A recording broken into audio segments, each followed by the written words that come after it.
네, 가족을 의미하죠. 식구가 된다는 것, 곧 교회의 가족이 된다는 것을 의미합니다.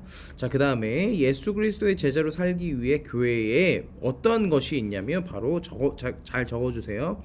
예배, 선교, 교육, 교육, 봉사, 친교입니다. 네. 다시 얘기할게요. 예수 그리스도의 제자로 살기 위해 교회의 예배와 선교와 교육과 봉사와 친교에 참여해야 되는 의무가 생겼다는 것을 의미합니다. 세례 입교 교육이 된다는 것, 세례 교인이 된다는 것은 무엇이냐면 내가 이제부터 예배를 하는 것, 선교에 참여하는 것, 교육에 참여하는 것, 봉사하는 것, 친교하는 것이 이제는 내가 원할 때만 참여하는 자가 아니라 무조건 참여해야 되는 의무가 생긴 사람이라는 거예요. 마치 대한민국 국민이라면 국방의 의무가 있고 또는 납세의 의무가 있고 교육의 의무가 있고 또 뭐 있지? 투표의 의무가 있죠.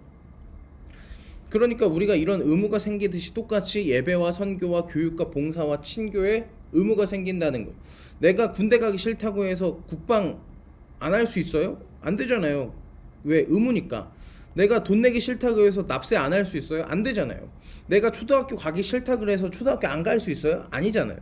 세례 입교 교인이 된다는 것은 앞으로 내가 예배와 선교와 교육과 봉사와 친교에 의무를 가지고 정말 열심히 참여하겠다 또는 이 의무를 완료하겠다라는 것을 의미한다는 것을 꼭 기억해 주시면 감사하겠습니다.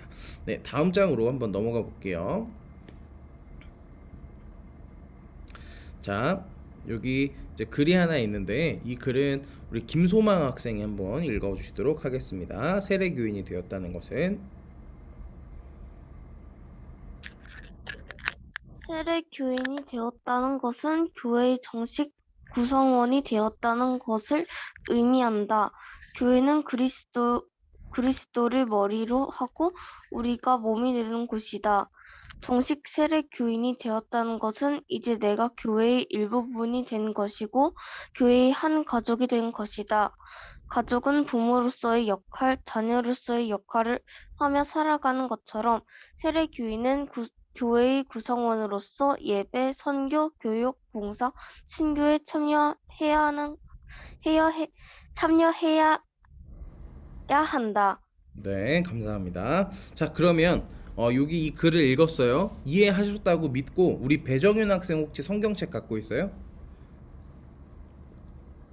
네, 성경책 갖고 있으면 네, 이 부분을 같이 한번 크게 뭐야, 왜 안 나오니? 자, 마가복음 10장 29절부터 30절까지 한번 큰 소리를 읽어 줄래요? 지금 찾고 성경책 있습니다. 네, 알겠습니다. 자, 찾으면 읽어주세요. 마가복음 10장 29절부터 30절. 여러분도 성경책 갖고 있으면 가서 한번 읽어주세요.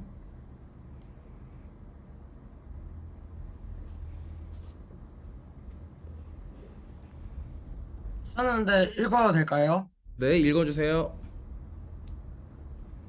예수께서 이르시되 내가 진실로 진실로 너희에게 이르노니 나와 복음을 위하여 집이나 형제나 자매나 어머니나 아버지나 자식이나 전토를 벌인 자는 현세에 있어 집과 형제와 자매와 어머니와 자식과 전토를 100배나 받되 박해를 겸하여 받고 내세에 영생을 받지 못할 자가 없느니라. 아멘.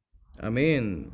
자, 여기서 예수님께서 뭐라고 얘기하냐면 뭐 집이나 뭐 형제나 뭐 자매나 뭐 어머니나 뭐 자식이나 뭐 전토나 뭐 이런 것들을 버린 사람들은 내 현세예요. 내세 아니고 현세라는 것은 현재예요.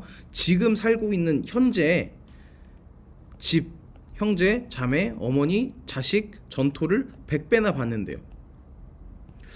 집을 내가 한 채 버리면 100개의 집을 받는 거 뭐 그럴 수 있어요. 형제가 100명 생긴다. 뭐 우리 어머니가 열심히 노력하면 100명 더 뭐 생길 수 있을 것 같아요. 뭐 자매 그러면 형제 100명이고 자매 100명이면 200명 정도면 나까지 포함하면 201명을 낳아야 되는데 이거는 조금 불가능해 보이지만 뭐 이렇게 아버지가 어머니를 많이 이렇게 하시면 뭐 불가능하진 않아요. 근데 어머니가 100명, 어이구 이거는 어이구 자식이 100명이면 어이구 그리고 땅이 100배가 되면 어이구 이렇게 생각하잖아요. 여기서 예수 그리스도께서 버리는 자는 현세에서 이것을 100배나 받는다고 얘기하시는 것이 무엇이냐? 바로 교회가 된다는 것을 의미해요. 제가 앞에 교회라는 것이 뭐라 그랬어요? 가족이라 그랬죠. 식구라 그랬어요. 우리가 교회 안에서 남자를 형제라고 부르고 여자를 자매라고 불러요. 그 이유가 뭐예요? 그와 내가 예수 그리스도 안에서 세례 입교 교인이라면 그와 나는 가족인 거예요. 형제인 거고 자매인 거예요. 그러면 나보다 나이가 많으신 분들은 또는 나의 부모님 세대를 뭐라고 하는 거예요? 나의 어머니라고 부르는 거고 나보다 어린 아이들을 나의 자식으로 생각해야 되는 거예요. 그리고 그들의 집이 나의 집이 되고 내 집이 그들의 집이 되고 나의 땅이 그들의 땅이 되고 그들의 땅이 나의 땅이 되는 것. 곧 예수 그리스도 안에서 하나의 나라가 이루어지는 것을 의미합니다. 그러니까 교회라는 것은 어떻게 보면 어느 친교 집단이나 여러분이 경험하는 학원 같은 또는 여러분이 경험한 학교 같은 그런 공간이 아니라 바로 가정이라는 거예요. 교회는 하나의 가족입니다. 뭘로요? 예수 그리스도 안에서 말이죠. 여기서 이제 성경에서 얘기하는 뭐 여러 가지들이 있는데 여기서 여러분들이 꼭 기억해 주셨으면 좋겠는 게 뭐냐면 여기 자세히 한번 볼게요. 자, 이제 내가 교회의 일부분이 된 것입니다. 그리고 교회는 한 가족이고 뭐 이렇게 되는데 그리스도를 머리로 하고 우리가 몸이 되는 거예요. 자, 그럼 몸을 한번 그려볼게요. 자, 그러면 여기가 머리가 그리스도예요. 여기가 교회예요. 자, 머리가 그리스도라면 교회는 누구의 명령을 따르는 거예요? 머리의 명령을 따르는 거죠. 그리스도가 머리가 된다는 것은 어떤 의미를 갖냐면 이 몸의 대표성을 띠기도 하고요. 그리고 이거의 복종을 이야기하기도 해요. 그리스도가 머리인데 여러분들이 머리에서 명령을 내리는데 이 손이 움직이지 않아요. 그럼 그걸 뭐라 그래요? 장애라고 얘기하죠. 그리고 여러분들이 손가락이 5개가 있어야 되는데 하나가 없어요. 이것을 장애라고 얘기하죠. 불편하고 안 좋은 거라고 얘기하는 거죠. 교회는 그리스도의 몸인데 어떤 한 지체가 또는 한 엄지가 나는 이 그리스도의 명령을 따르기 싫습니다. 그럼 그때부터 다른 손가락들이나 다른 것들이 힘들어지는 거예요. 그런데 오른손이 다쳤어요. 그러면 왼손이 그 역할들을 대신 해주죠.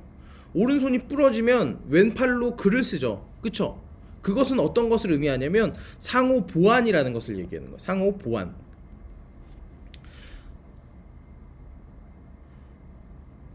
보완이지 보완. 네. 상호가 서로 보완하고 상충하고 서로 이렇게 도우면서 살아가는 것이 바로 교회라는 것을 의미해요. 나는 너가 싫으니까 너랑 나랑 같이 있지 마. 이런 곳이 교회가 아니라 저와 내가 싫어도 저가 내가 뭐 달라도 한 교회 안에서 교회의 일부분이 된다는 거예요.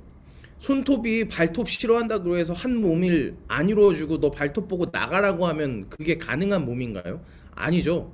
생김새는 다르고 설사 냄새가 나고 설사 나와 하는 역할이 다를지라도 우리는 그리스도 예수 안에서 한 몸이라는 것을 기억하고 그리고 한 몸은 머리 대신 그리스도의 명령과 그리스도가 원하는 대로 움직이는 것을 의미해요. 그런데 이 교회 안에서 서로 분쟁하고 서로 싸우면서 어떤 뭐 암적인 존재들이 막 발생하기도 하죠. 내가 누군가가 싫어지고 누군가를 공격하고 싶은 마음이 생긴다면 교회 안에서 내가 암세포가 된 거예요. 왜요? 암세포는 그냥 일반 세포들을 싫어해서 공격하잖아요. 그래서 점차 우리 몸을 말라가게 하고 죽어가게 하는 거잖아요. 맞죠? 이해하셨죠? 네. 내가 암세포가 되지 않기를 기도합니다. 뭐 전소아님 백혈구도 있잖아요. 뭐 이렇게 얘기할 수 있는데 백혈구의 역할을 하는 지체도 있겠죠. 근데 그냥 일반 갑자기 손가락이 내가 백혈구가 될 수는 없잖아요. 네. 자, 그 다음에 여기 빈칸을 한번 채워보도록 할게요. 자, 여기 제목은 뭐냐면 여러분 책 있는 친구들은 알겠지만 세례 입교를 받으면 왜 떡과 포도주를 마실 수... 왜 안 써주니? 포도주를 마시게 되나요? 바로 성찬을 의미하는데요. 자, 성찬에 대해서 간단하게 간단하진 않지만 잘 들어주세요. 여러분들에게 되게 중요한 거고, 사실 전도사님이 지금 잠깐 얘기하는 이 모든 것이 사실 신학교에서 한 학기 분량의 내용이에요. 교회론만, 지금 방금 제가 교회론을 간단하게 얘기했잖아요. 이 교회론만 여러분 16주를 들어야 되는 내용인데 제가 너무 간단하게 얘기해서 엑기스만 지금 설명하고 있으니까 여러분 가능하면 최대한 집중해서 잘 들어주시면 감사하겠습니다. 자, 예수 그리스도의 빈칸을 채워볼게요. 여러분 빈칸 채우는 거 좋아하죠? 예수 그리스도의 죽음과 부활을 기념하는 자리에 참여할 수 있는 자격이 주어집니다. 네. 예수 그리스도의 죽음과 부활을 의미하는 떡과 포도주를 마시는 성찬에 참여할 수 있는 자격이 주어지는 거예요. 세례 입교를 하지 않은 사람이 성찬에 참여할 수는 없어요. 그래서 세례 입교를 참여하기 전에는 저도 그 성찬에 아무리 참여하고 싶어도 참여하지 못했어요. 그 세례 입교를 하지 않았기 때문에 그래요. 자, 여기 밑에 글을 한번 누가 읽어볼까요? 잘 보이는 친구가 희주네요. 희주가 한번 큰 소리로 이 글을 읽어주시기 바랍니다. 성찬은 성스러운 음식을 의미한다. 예수는 십자가에서 돌아가시기 전날 제자들과 유월절 이스라엘 백성들이 출애굽한 날을 기념하는 저녁을 맞아 만찬을 하셨다. 이것을 우리가 잘 아는 추후의 만찬이라고 부른다. 예수와 제자들은 유월절의 규례대로 누룩이 없는 빵을 먹으며 포도주를 드셨다. 마 26장 26절에서 28절. 예수께서 제자들과 만찬을 하셨던 이유는 자신이 어떻게 죽을 것을 암시하기 위함이었다. 초기 교회에서 예수의 죽음과 부활을 기념하기 위해 모일 때마다 성만찬을 했다. 고전 11장 23절에서 26절. 초기 교회 교인들은 모일 때마다 떡을 떼고 포도주를 마시며 성만찬을 기념했다. 성만찬을 하는 자리는 예수 그리스도의 죽음과 부활을 기념하는 자리이다. 네, 감사합니다. 잘 읽어주셔서 감사합니다. 자, 성찬에 대해서 간단하게 설명을 해볼게요. 성찬. 자, 성찬은 예수 그리스도의 몸인 떡을 먹고 예수 그리스도의 피인 포도주를 먹는 거예요. 이거 왜 안 써지니? 네, 포도주를 먹는 거예요. 자, 근데 이거를 왜 하냐? 또는 이게 무슨 의미를 갖냐라는 수많은 논쟁들이 있었어요. 근데 여러 가지 설들이 있어요. 첫 번째, 이것을 하는 이유는 기념이다 라고 얘기하는 설이 있어요. 예수 그리스도께서 자신의 죽음을 또는 자신의 어떤 부활을 기념하여서 이것을 기억하는 목적을 가지고 해라 라는 게 있고요. 두 번째는 장로교에서 주장하고 있는 영적 임재설입니다. 지금 우리 교단인 대한예수교 장로에서 주장하고 있는, 그리고 믿고 있는 영적 임재설인데요. 예수 그리스도와 몸과 피를 마시면서 그곳에 예수 그리스도의 몸과 피라는 영이 임재한다라는 것을 얘기해요. 영으로서 임한다. 실제로서 이 떡이 몸이 되거나 이 포도주가 진짜 피를 마시는 게 아니라 예수 그리스도의 몸과 피가 이 떡에 영적으로 임재한다. 그런 의미를 가진다라고 얘기하는 거고요. 세 번째로는 이제 천주교에서 또는 루터교 또는 성공회 쪽에서 주장하고 있는 공제설인데, 이게 떡과 포도주가 실제로는 그것이 떡과 포도주로 보일지라도 그 안에 본질은 떡이 아니라 예수 그리스도의 몸이고 포도주가 아니라 본질은 피다. 떡이면서 동시에 몸이고 포도주이면서 동시에 피다 라고 주장하는 공제설이 있고요. 그 다음에 카톨릭에서 주장하는 화채설이 있어요. 사제가 기도하여서 성찬을 베푸는 순간 이것은 더 이상 떡이 아니라 몸이 되는 것이고 이것은 포도주가 아니라 진짜 피가 된다라고 주장해요. 그래서 떡 부스러기도 포도주의 작은 한 방울도 바닥에 떨어져서는 안 돼요. 그래서 정말 실수로 사제가 땅바닥에 떨어지는 순간 사제는 그 포도주가 없어질 때까지 핥아 먹습니다. 왜? 화채설을 믿기 때문에. 그거는 진짜 포도주고 그건 진짜 피고 진짜 몸이기 때문에 그 거룩한 것을 땅바닥에 떨어뜨릴 수 없다라고 믿기 때문에 이렇게 해요. 근데 장로교 우리가 지금 소속되어 있는 대한예수교 장로회는 영적으로 그곳에 임한다라고 주장하는 영적 임재설을 믿습니다. 이렇게 설이 있다는 것을 여러분한테 말씀드리는 것은 이 성찬을 보다 확장적이고 보다 여러분에게 엄청난 의미로 다가갔으면 좋겠는 마음으로 이 성찬에 대해서 대표적인 네 가지 설만 설명한 것인데요. 이것에 나가서 나한테 이 성찬은 어떤 의미를 갖느냐라는 것을 이야기하겠습니다. 첫 번째, 그리스도의 죽음과 부활을 기억하는 거예요. 아까 얘기했었던 기념설이랑 비슷하죠. 내가 이 성찬을 하면서 함을 통해서 어떤 것을 역할을 하냐? 나한테 기억하게 한다는 거예요. 그리스도와의 죽음과 부활을 잠깐 잊을 수 있고 또는 세상을 살아가면서 또는 이렇게 퇴색될 수 있는데 이 성찬을 통해서 다시 기억하게 만들어준다 라는 의미가 있고요. 두 번째로는 그리스도와의 연합이에요. 전사님이 참 좋아하는 의미인데요. 우리가 그 떡과 포도주를 먹음을 통하여서 이제는 내 속에 그리스도의 영이 함께함, 연합함이 존재한다는 거예요. 이전에 내가 살고 있었고 세상 가운데 죄 가운데 쩌들 수밖에 없었던 나의 육신에 떡과 포도주를 마심을 통하여서 그리스도와 내가 한 몸을 이룬다는 연합의 의미를 가진다라는 거고요. 세 번째, 성도와의 교제라는 의미가 있습니다. 우리가 아까 얘기했죠. 우리는 가족이다 또는 식구다 라고 얘기했죠. 성찬이란 우리가 한 가족으로서 성도들과 교회에 있는 모든 나의 어머니, 나의 형제, 자매, 나의 자녀들과 함께 한 가족과 식구로서 예수 그리스도의 몸을 가지고 교제하는 시간입니다. 한마디로 얘기하면 페스티벌이죠. 네. 그러니까 이 성찬은 어떤 기억의 역할, 그리고 그리스도와의 연합의 역할, 성도와의 교제하는 페스티벌의 역할까지 다 감당하고 있는 것이 성찬입니다. 제가 성찬을 더 강조하고 있는 것은 여러분들이 많은 친구들이 성찬을 잘 모르는 친구들도 있고 성찬의 의미를 잘 기억하는 것이 매우 중요하기 때문에 그러고, 세례 입교 교인으로서 가장 특권이라고 얘기한다면, 가장 꽃이라고 얘기한다면 성찬이라고 저는 생각합니다. 그래서 여러분들한테 이 성찬에 대해서 아주 자세하게 설명하고 있는 것이죠. 여러분들 혹시 이 성찬에 대해서 궁금한 점이 있나요? 질문, 혹시 이 얘기를 들으면서 질문이 있다. 네, 그러면 내가 질문합니다. 네, 그럼 이승민 학생, 네 가지 설이 있다고 했는데 무슨 설이 있죠? 어,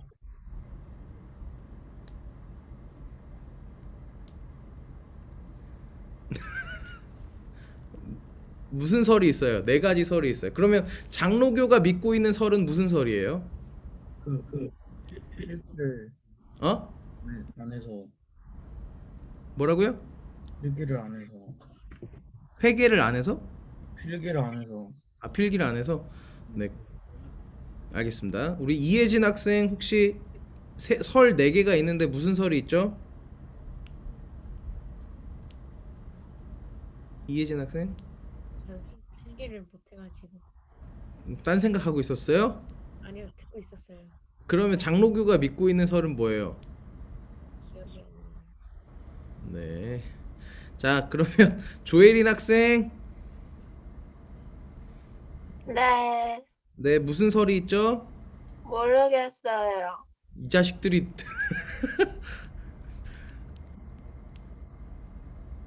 네, 김진리 학생 지금 크크크 웃고 있어요. 네, 알았어요. 김진리 학생 시켜줄게요. 자, 네 가지 설 얘기해봐요. 네, 마이크 꺼져 있어요.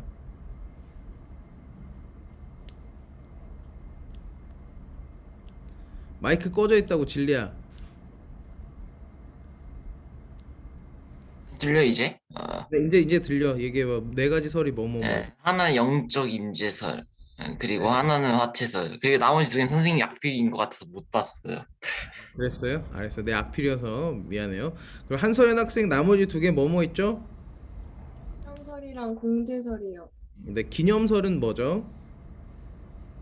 9월이랑 기억 의미하는. 알겠어요. 그럼 김세준 학생 공제설이 뭐예요? 필기는 되어 있는데 공제설이 뭐예요? 자, 다시 설명할게요. 자, 성찬을 하는 성찬의 의미를 얘기하는 건데 성찬의 의미가 기념설이 있고요. 이것을 기억하거나 예수 그리스도의 피와 예수 그리스도의 희생과 예수 그리스도의 죽음과 부활을 기억하기 위한 역할이다. 그리고 두 번째 영적 임재설이에요. 이것은 떡이고 이것은 포도주이지만 그곳에 그리스도의 성령이 함께 하심을 통하여서 그곳에 임재하고 계신다라는 주장이고요. 그 다음에 공제설이 있어요. 공제설. 이게 떡이지만 동시에 이것은 몸이고 포도주이지만 그 본질은 동시에 피다라는 것을 의미합니다.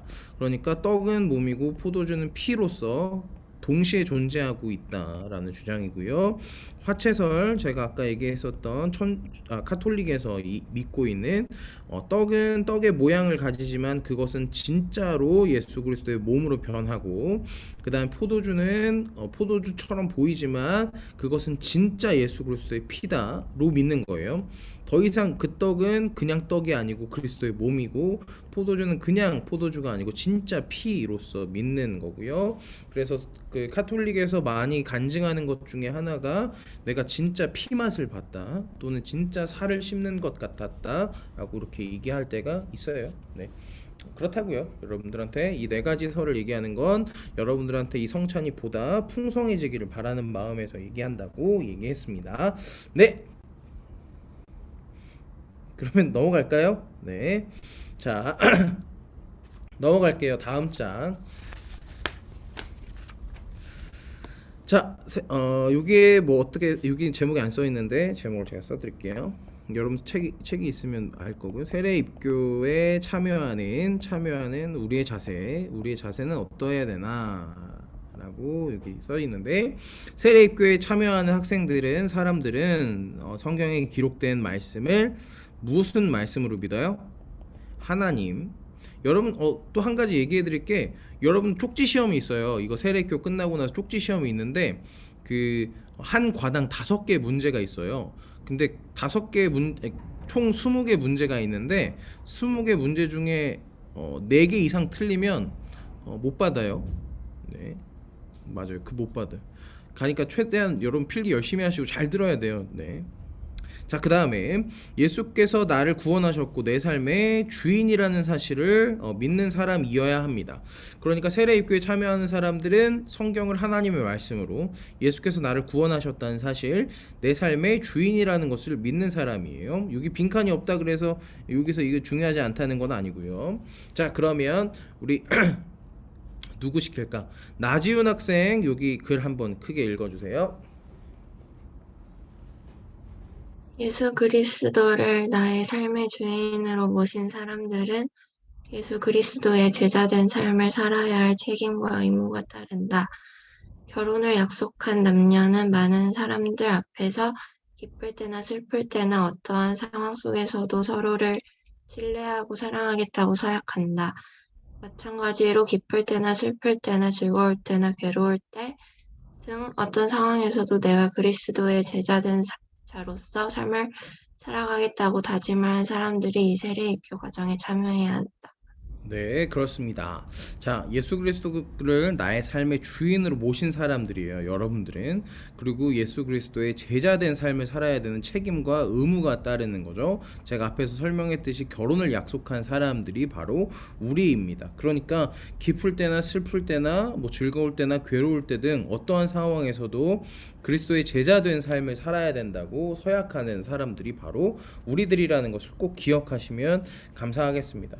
네, 이것을 조금 조금 더 설명하도록 할게요. 여러분들은 성경을 왜 믿어요? 성경을 왜 믿어?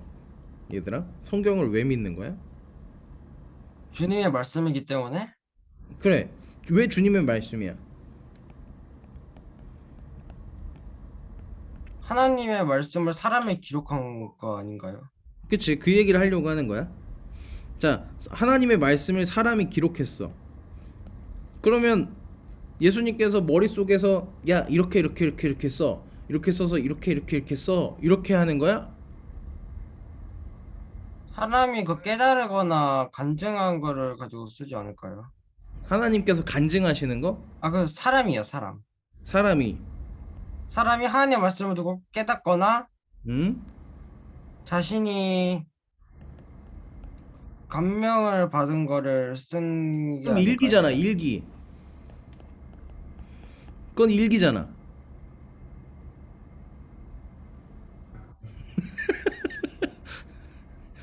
은전아, 한번 얘기해보자. 왜 성경이 하나님의 말씀으로 믿어, 너는?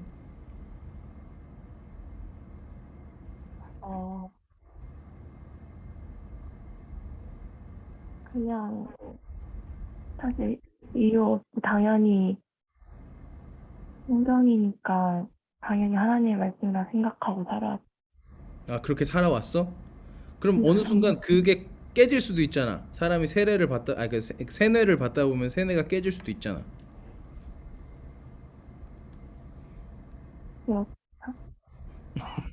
그러면 성경에 보면 오타도 있거든. 오타. 오타는 어떻게 생각해?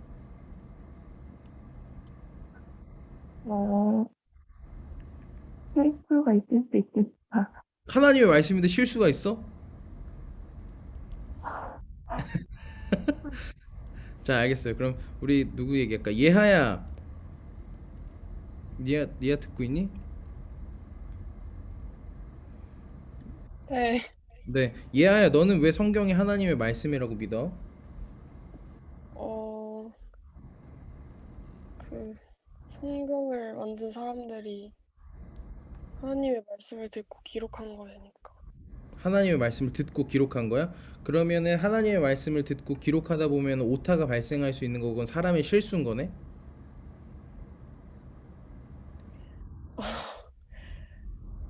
그쵸? 하나님이 실수하는 건 아니니까. 그러면은 하나님의 말씀이 기록됐지만 실수는 있는 약간 불완전한 책이네?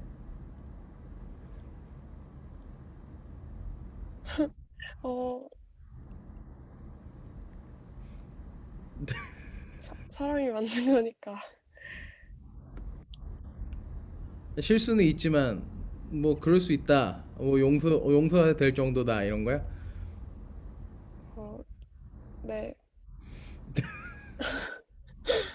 네. 저는 개인적으로 뭐 여러 가지 설이 있어요. 막 뭐 카톨릭이나 아니면 다른 데서 믿는 뭐 여러 가지 있지만 전도사님의 신앙 고백을 하자면 그냥 저는 영감설이라고 믿어요. 하나님께서 사람을 통해서 쓰시는 것이 성경인데 이 성경은 하나님의 말씀이고 계시예요. 그러면 유일한 계시예요. 우리가 막 기도를 통해서 저 계시 받았어요 이런 게 아니고 성경은 하나님의 계시예요. 그러면 이 인간들이 뭐 여기에 뭐 중간에 수많은 역사가 있어요. 진짜 엄청난 역사. 여러분들이 상상할 수 없는 약 3,800년 정도의 역사가 있거든요. 성경 안에는. 그럼 3,800년이면 엄청난 시간에 걸쳐서 그 글이 변환될 수도 있고 사람의 구전에 의해서 변환될 수도 있고 누구는 이렇게 기억하고 누구는 저렇게 기억할 수 있고 사람의 왜곡이라는 것이 있고 전승이 있고 또는 글씨로 써놨는데 그것이 전쟁이 나서 불에 탈 수도 있고 그래요. 근데 이 3,800년의 기간 동안 하나님께서 그 성경을 써가시면서 수많은 계시와 수많은 말씀들을 사람들에게 하세요. 이 사람들이 그것을 적고 기록하고 구전하고 외우면서 이 모든 계시가 완전하기 위한 이 모든 과정까지도 하나님께서 관여하셨다고 믿는 거예요. 사람이 실수할 수도 있고 사람이 기억을 왜곡할 수도 있어요. 하지만 이 기억을 왜곡하고 실수하는 이 모든 과정들에도 하나님께서 개입하셨다고 믿는 거예요. 그 영감을 통해서 하나님의 성령을 통해서 말이죠. 그러니까 성경을 믿는 것은 인간의 실수도 발견되고 인간의 기억의 왜곡도 발견하고 누구는 저렇게 기억하고 누구는 저렇게 기억할 수 있고 그런 증거들이 차고도 넘치고 성경의 부족함은 있어 보이나 그 모든 과정과 구전의 과정들과 그 말씀과 계시는 하나님의 개입으로 인해서 지금 나에게까지 왔다라고 믿는 거예요. 내가 보기에 이것은 부족해 보일지 모르지만 하나님이 보시기에는 이것이 가장 나에게 필요한 말씀이다라고 믿는 것이 바로 성경을 믿는 우리의 신앙이라고 저는 생각합니다. 여러분들이 성경에 대해서도 이렇게 생각했으면 좋겠어서 이렇게 자세히 설명한 것입니다. 간단히 웨스터민스터 신앙고백 제28장 세례에 관해서 읽고 1강을 마치려고 합니다. 먼저 1. 김서연 학생이 한번 여기 세례는부터 한번 읽어주세요. 세례는 예수 그리스도께서 제정하신 신약 성경이 가르치는 예전이다.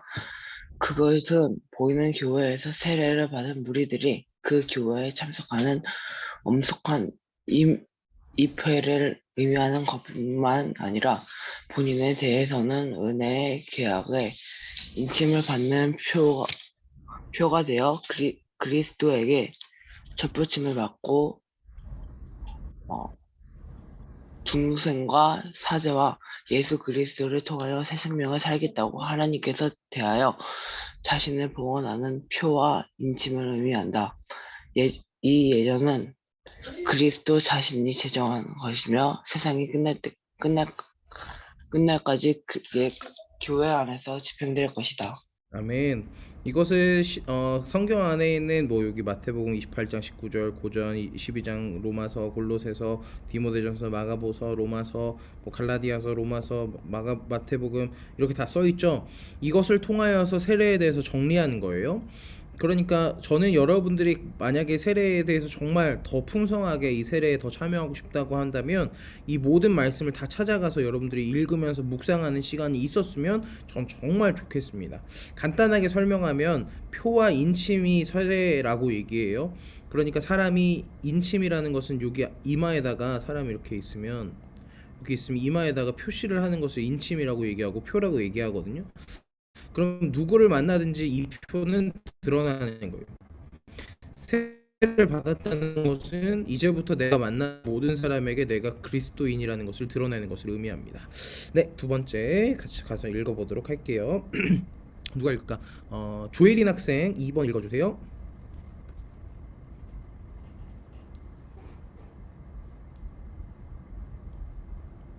저 뽑고 있어요. 여기 보이는 거 그냥 읽으세요.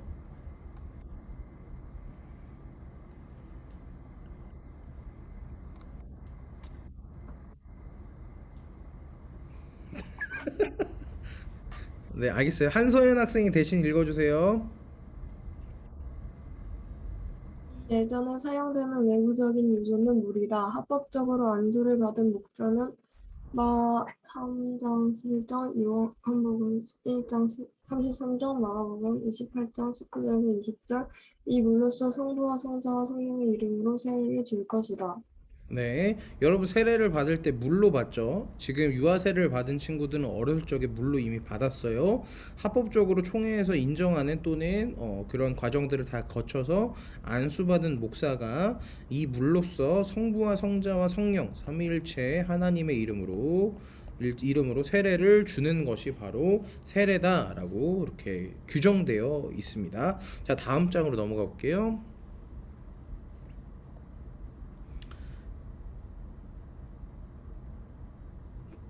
자, 박슬찬 학생 3번 큰 소리로 읽어주세요. 세례 받을 사람을 물속에 잠그는 것은 필요치 않다. 물은 그 사람의 머리 위에 붓든지 뿌려서 베푸는 것이 정당한 방법이다. 네, 맞습니다. 여기 침례교랑 조금 다른 점인데 필요치 않다지 이것은 뭐 부정된다 이건 아니에요.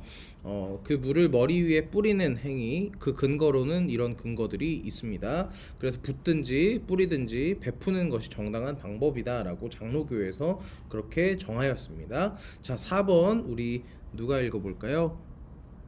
임승현 학생 한번 읽어봅시다. 임승현 학생 4번 큰 소리로 읽어주세요.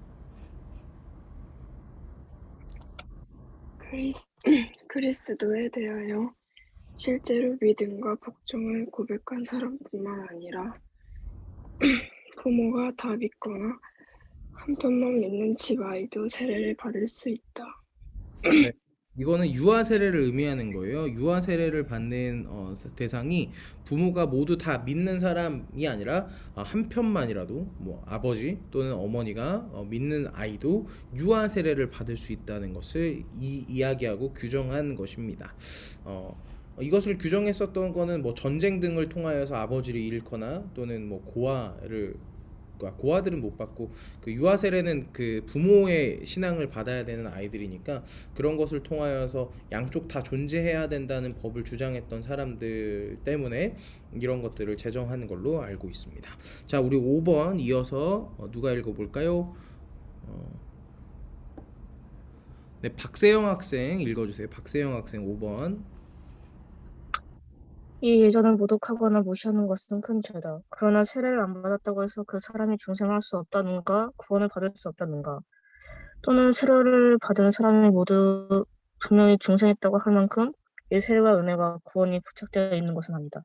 네, 여러분들이 세례를 받았다고 해서 뭐 무조건 나는 천국에 간다, 무조건 나는 구원에 받는다, 이런 것을 의미하는 것은 아니다라고 얘기해요. 여러분들이 조금 오해하는 것이 있는데 중생이라는 단어가 불교 용어 아니냐, 어떻게 교회에서 불교 용어를 사용하냐 이렇게 얘기할 수 있는데 중생이라는 말은 정말 불교 용어가 아닙니다. 불교 용어가 절대 아니고요. 교회 안에서 쓰는 말입니다. 중생이라는 것은 우리는 조금 더 이것을 강화해서 성화라고 얘기해요. 성화, 거룩하게 된다, 성스럽게 된다, 이것을 의미하는 거예요. 그러니까 중생이란 성화랑 같은 말이라고 할 수 있는 거죠. 내가 세례를 받았다고 해서 나는 무조건 깨끗하여졌다 또는 구원받았다를 의미하는 것은 아니고요. 세례를 받지 않았다고 해서 나는 구원을 받지 못한다가 아니에요. 그것을 꼭 기억해 주시면 감사하겠고, 6번 이신영 학생 한번 읽어봅시다. 세례의 효력은 그것이 행해진 시간과 연결되어 있다고는 할 수 없다. 그럼에도 불구하고 이 예전을 옳게 집행함으로 약속된 은혜가 하나님의 뜻에 따라 일정한 때의 연령의 차이가 없이 어른에게나 아이에게나 한결같이 성령으로 말미암아 제공될 뿐만 아니라 실제로 부여된다. 네, 그러니까 세례의 효력은 어렸을 적에 받아야지만 또는 죽기 전에 받으면 효력이 떨어진다 아니에요. 어느 시간에 따라서 정해졌는지 그 효력이 있다 없다 할 수 없지만 이 예전에 옳게 집행함으로 약속된 은혜, 하나님의 은혜 뜻에 따라서 저희 교회에서 정한 것은 부활절, 종려주일, 또는 추수감사주일 이때 받는다고 약속해 놓는 거예요. 그러니까 그런 것이 아니라 실제로 부여되는 것을 의미해요. 어느 때에 받아야, 누구한테 받아야가 아니라 실제라는 것을 의미하고요. 7번은 제가 읽을게요. 세례 성례는 어느 사람에게든지 딱 한 번만 베풀 것이다 라고 해요. 이제 마지막으로 정리를 하자면 이렇게 1강을 마치려고 하는데, 여러분들이 지금 제가 정말 엄청난 내용들을 여러분과 같이 나누었어요. 맨 앞에서부터 시작하면 세례와 입교, 유아 세례에 대해서 여러분과 같이 나눴었고, 여기 앞에서는 여러분들 이거 다 채워 넣을 수 있어야 돼요. 여러분들이 지금 여기 보이는 거 여기랑 여기랑 여기랑 여기랑 여기랑 여기랑 여기랑 여기랑 쪽지 시험에 나와요. 여러분들 제가 지금 체크해 드리는 거예요. 여기에 예를 들어서 정식으로 교회에 제자가 되는 것이다 라고 틀려요. 여러분들 축구가 되는 것이라고 적어야 돼요. 그리고 여기에 교회에 5가지 의무 있죠. 이것들도 적을 수 있어야 돼요. 쪽지 시험 보아요, 여러분들 진짜. 그리고 여기서 이제 얘기하는 그리스도의 이게 뭐죠? 여기서 여러분들이 뭘 기념하는 자리예요? 이거 틀리는 친구들 진짜 많아요. 예수 그리스도의 십자가라고 쓰는 친구가 있고, 예수 그리스도의 이상한 거 쓰는 친구들이 있어요. 네, 죽음과 부활이에요. 꼭 이거 여러분들 제가 1강 쪽지 시험 5문제 있는데 얘기해 드리는 거예요. 그리고 여기 성경 기록된 말씀을 예수님의 말씀으로 기억하는 거 아니에요. 하나님의 말씀을 기억하는 거예요. 예수님이라고 쓰는 친구, 물론 예수님이 하나님을 한 분이시지만 그래도 우리가 단어를 오용하셨으면 조금 안 되니까. 그 다음에 내 삶의 주인이라고 믿는 거예요. 여러분들 꼭 기억해 주시면 감사하겠고, 여기에 이 뒤에 있는 웨스터민스터 신앙 고백들은 여러분들이 기억하면 좋은 게, 문답식 할 때 장로님들이랑 목사님들이 물어봐요. 너 세례 왜 받니? 너 세례는 어떤 의미니? 이렇게 물어본단 말이에요.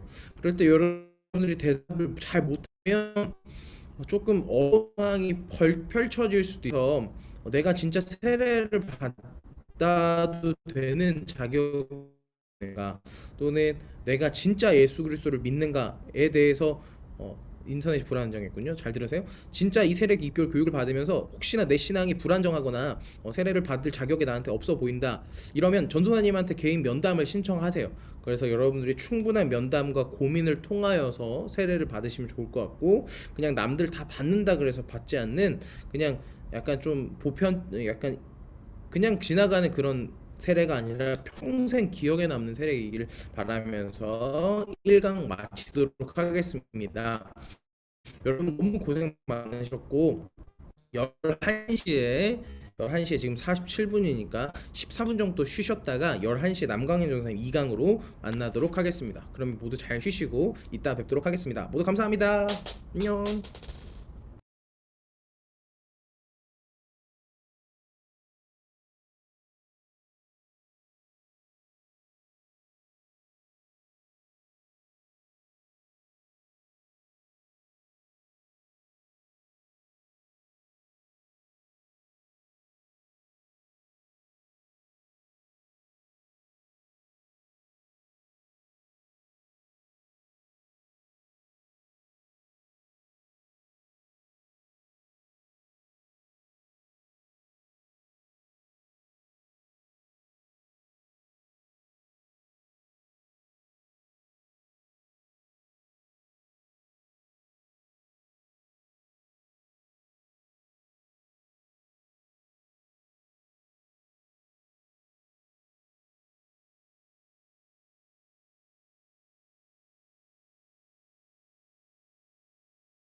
네.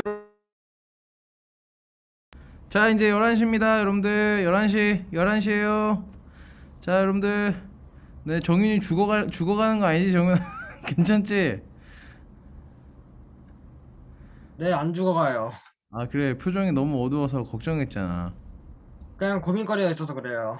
무슨 고민? 아, 아무것도 아닙니다. 아, 그래?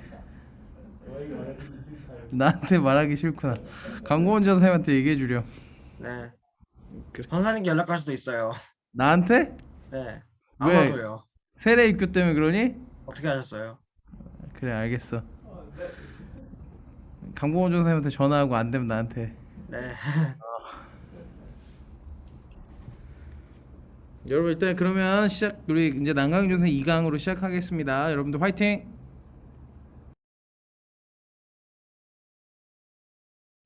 네, 여러분 안녕하세요.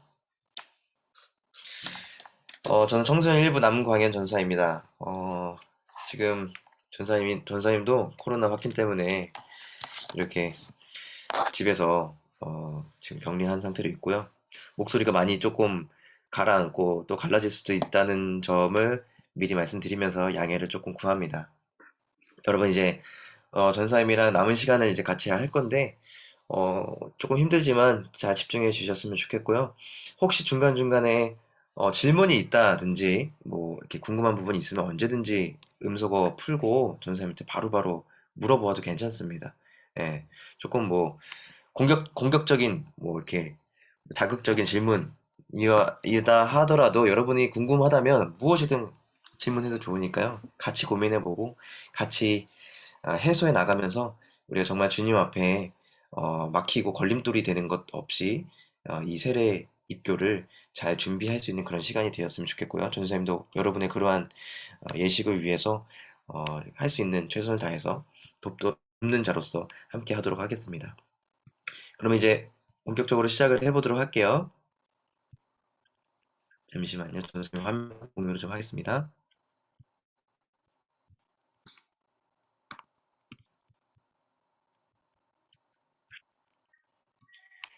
네, 화면이 나타났죠? 네.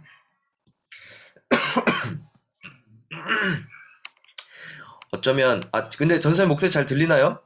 잘 들리면 이렇게 손을 이렇게 한 번만 해주세요. 잘 들리는 거 맞아요? 오케이. 고맙습니다.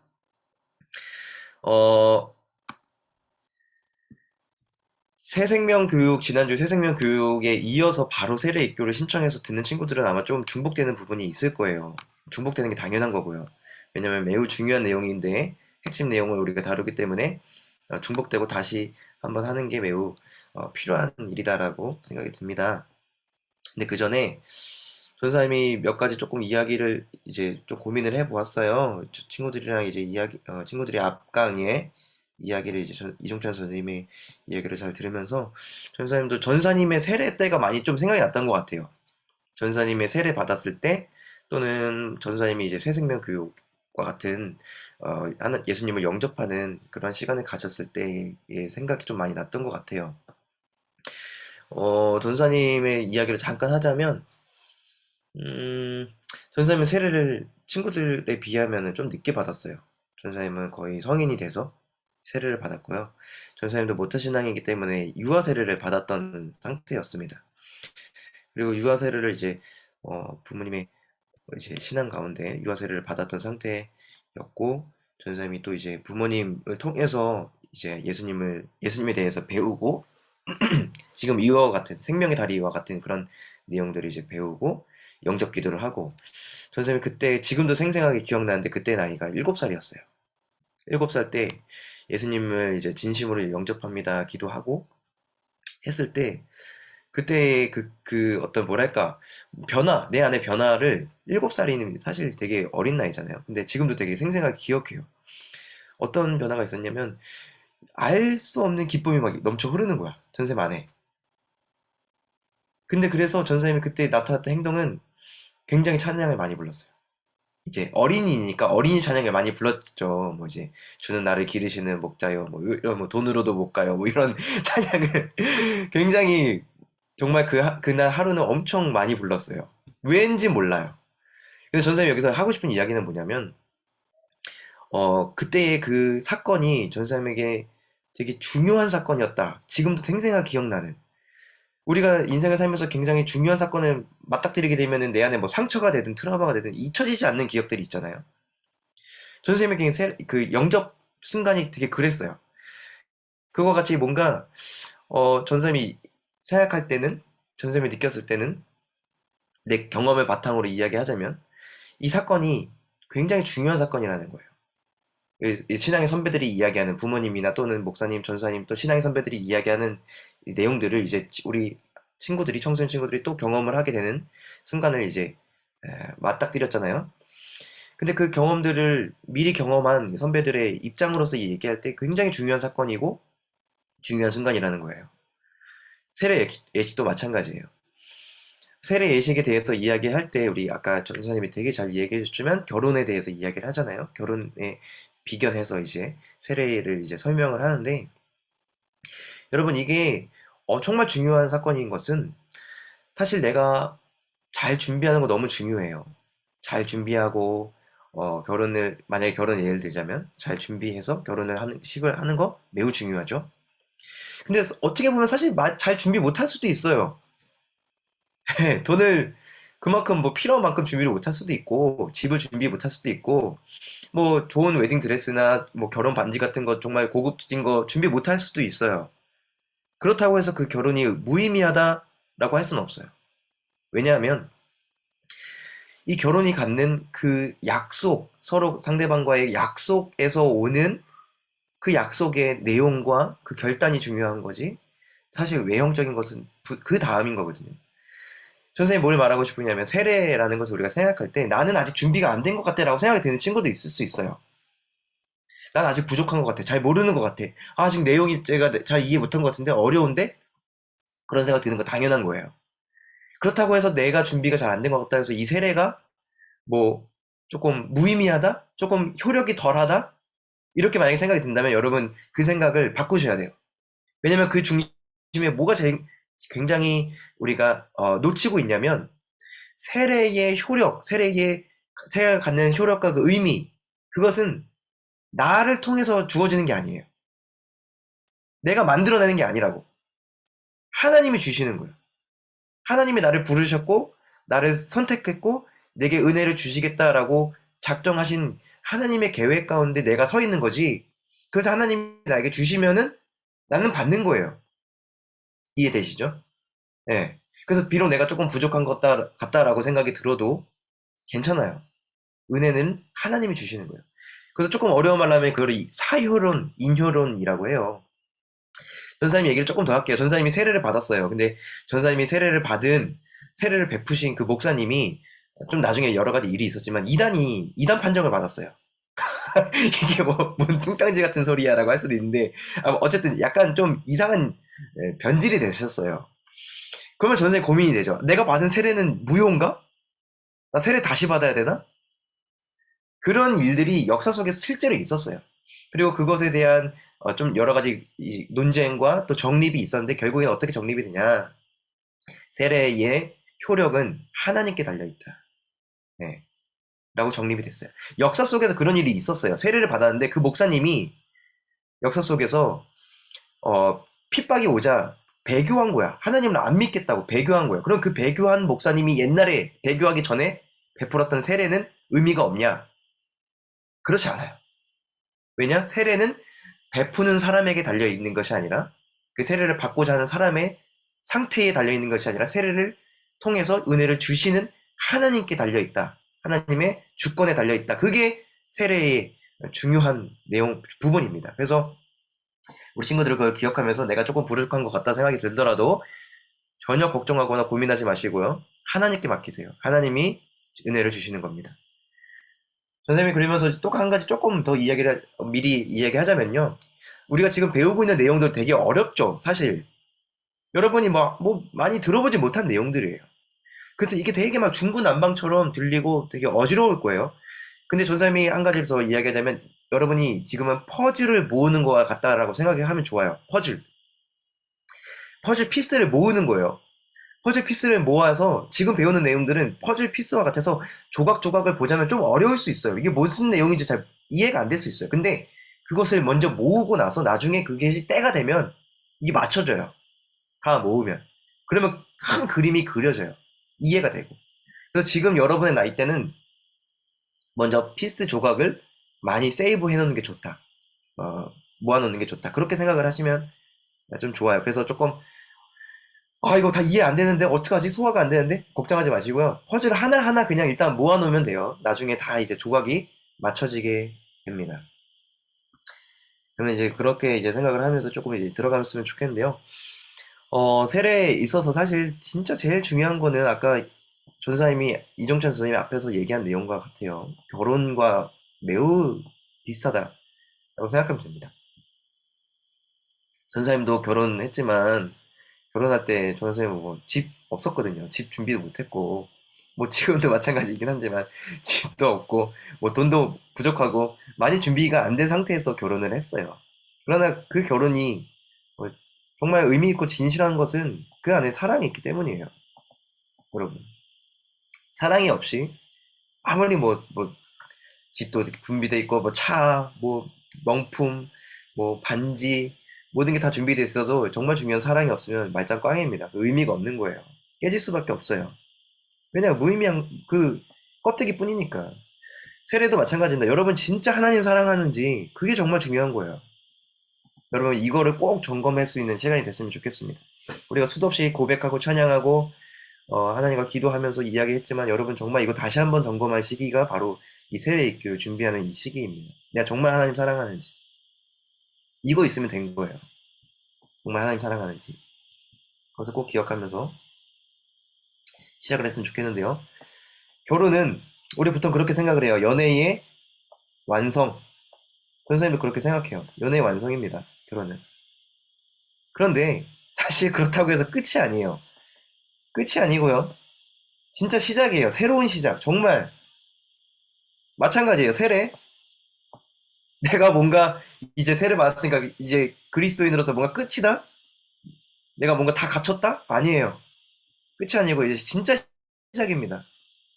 사실 세례 받기 전에는 그냥 구경꾼이에요. 어떻게 보면은. 예. 구경꾼이에요. 같이 구경하고 있던 사람이에요.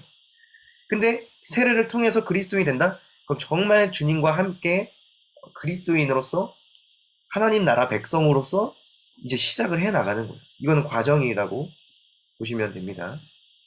구원의 티켓을 얻는 게 아니고요. 내가 구원의 과정을 이제 정말 시작하는 거예요. 그래서 전사님 예전에 얘기해서 들은 사람도 있겠지만 철로 역정이라는 책처럼 그리스도와 하나 되기 위한 그 여정은 이제 시작이 돼 가는 겁니다. 오늘 이제 들어가 볼게요. 전사님 좀 서두가 길었죠? 자, 우리 앞부분부터 한번 이제 같이 한번 읽으면서 보겠습니다. 첫 번째, 우리가 복음에 대해서 알아야 되는데요. 복음이란 이렇게 이야기합니다. 여러분, 복음이라는 거 한자어예요. 그래서 보면은 복자에 소리 음자를 써서 우리는 복음이라고 불립니다. 그래서 복된 소리라고 할 수 있죠. 무엇이 우리에게 복이라는 거예요? 내가 예수님 복음을 들음으로써 내가 뭐 로또를 맞게 된다. 뭐 특별한 내 삶에 좋은 일들이 일어난다. 긍정적인 어떤 변화들이 일어난다. 물론 다 포함되어 있는 거, 포함이 부분적으로 되어 있지만 정말 핵심은 무엇이냐면 영원히 죽을 수밖에 없던 인간, 우리 처지죠. 그 인간이 그리스도로 말미암아 영원한 생명을 우리가 얻게 된다. 그것이 우리에게 진정으로 큰 기쁨이고 복된 소식이다라고 이야기합니다. 너무 중요한 부분이에요. 우리가 죽을 수밖에 없는 존재였다는 우리의 현실에서 우리가 가장 사모하고 바라는 게 뭐예요? 여러분, 돈, 권력, 할 수 있는 거 다 얻으면 결국 뭘 얻고 싶어지겠어요? 역사 속에 보면 진시황이 그랬잖아요.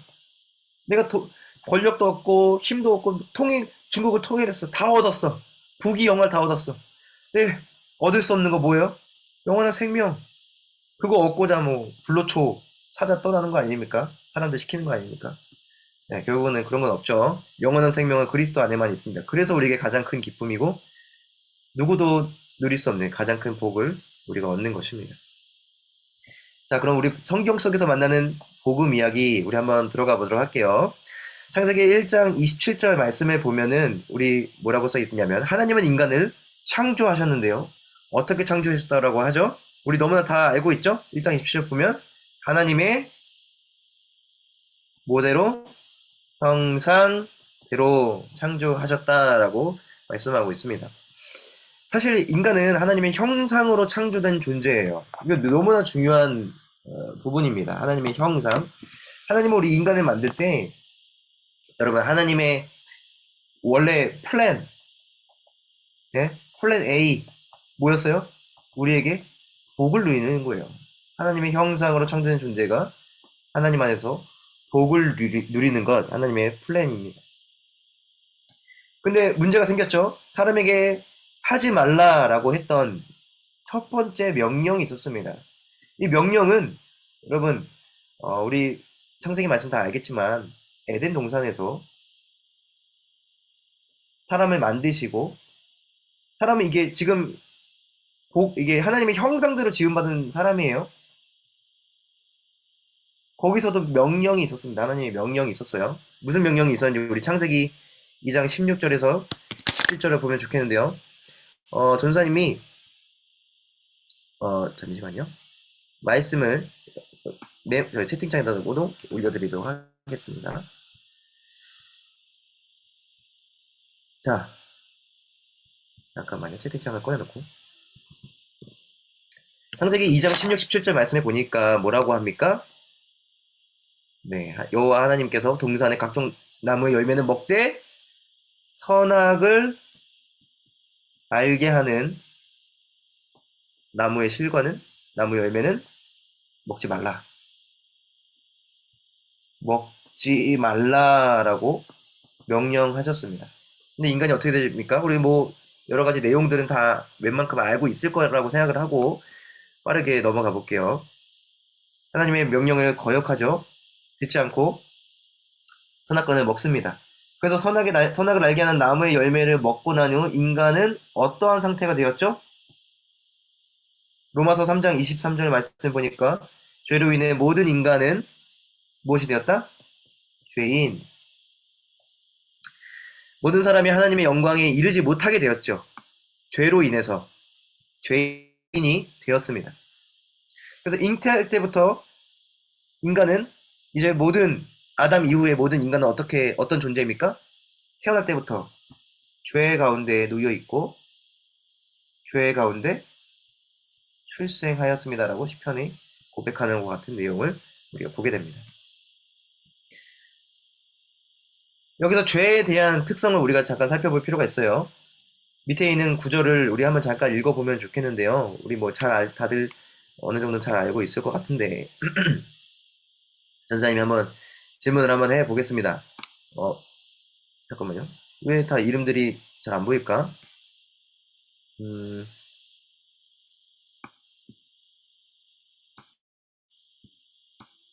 하하.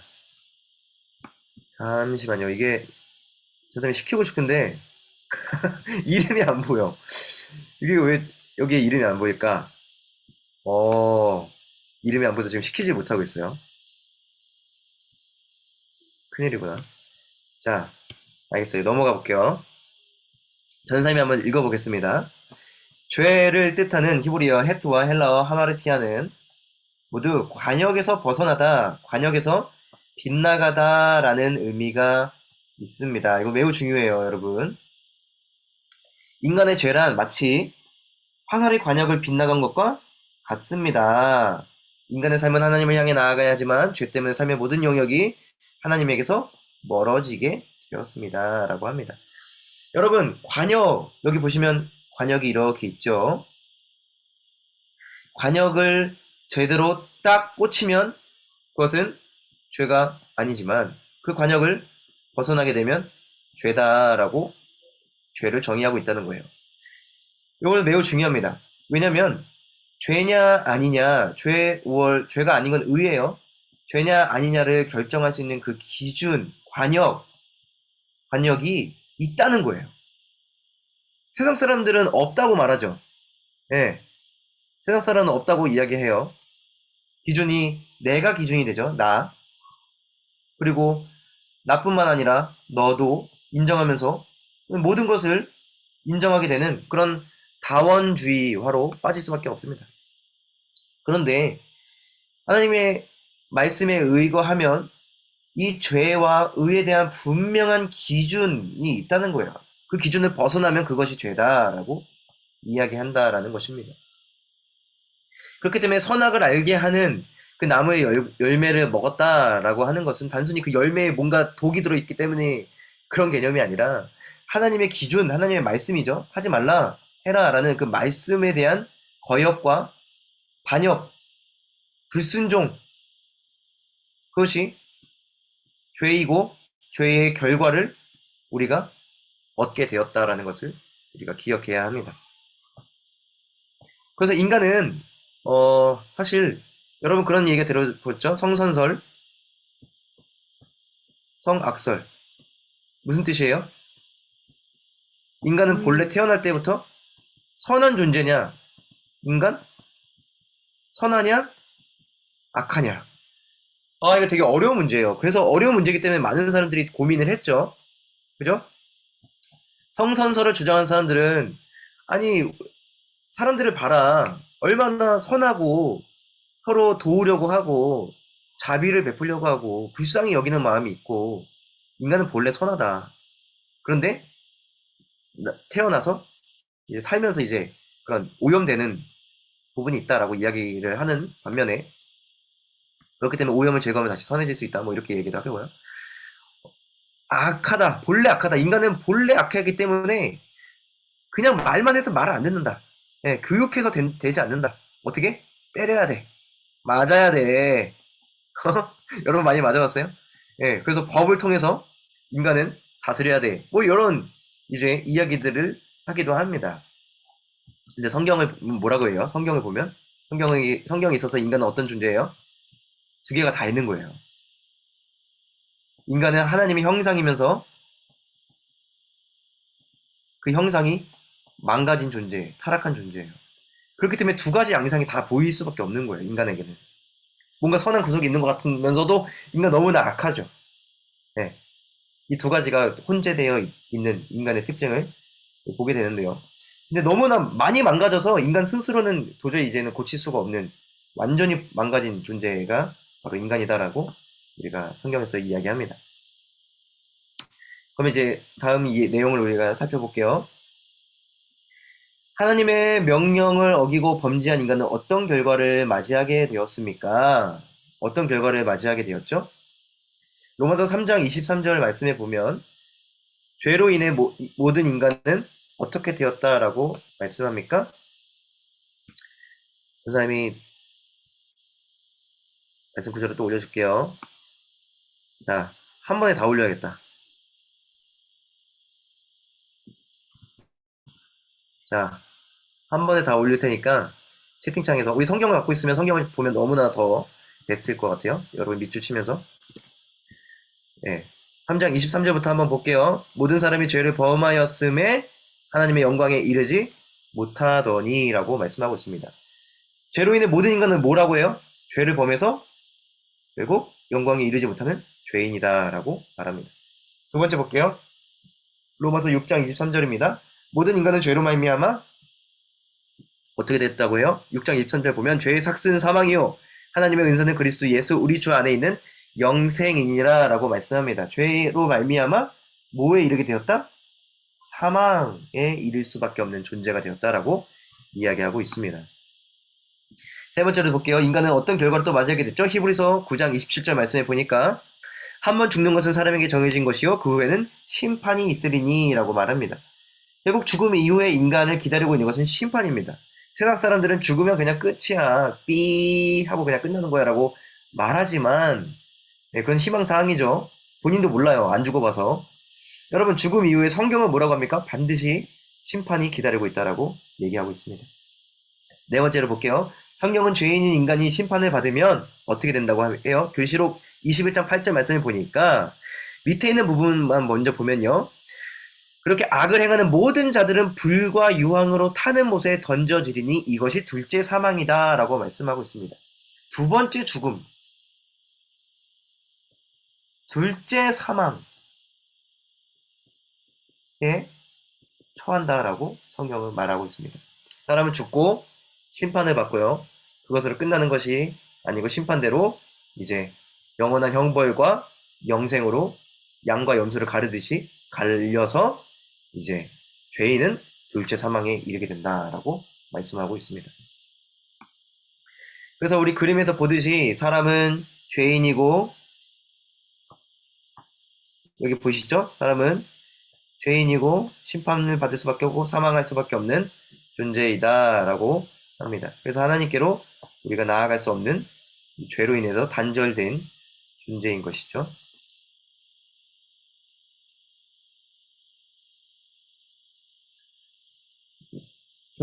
전사님은 그런 질문을 한번 들었어요. 친구들 뭐 그런 생각 해봤는데 모르겠어요. 이 죄라는 게 사실 우리가 아까 창세기 말씀에 보았지만 아담과 하와가 지은 거잖아요.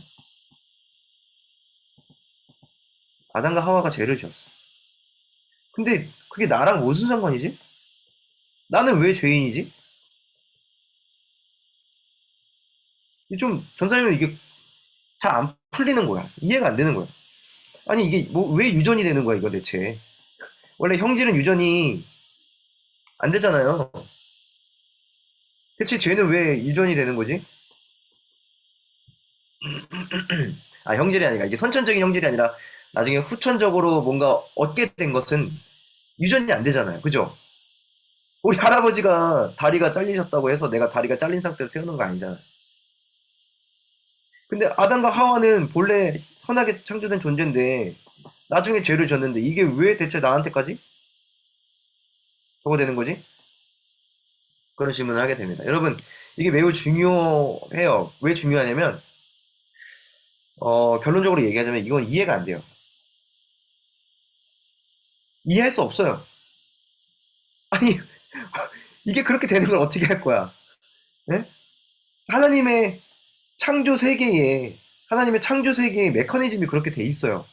그렇게 되게끔 돼 있는 거야.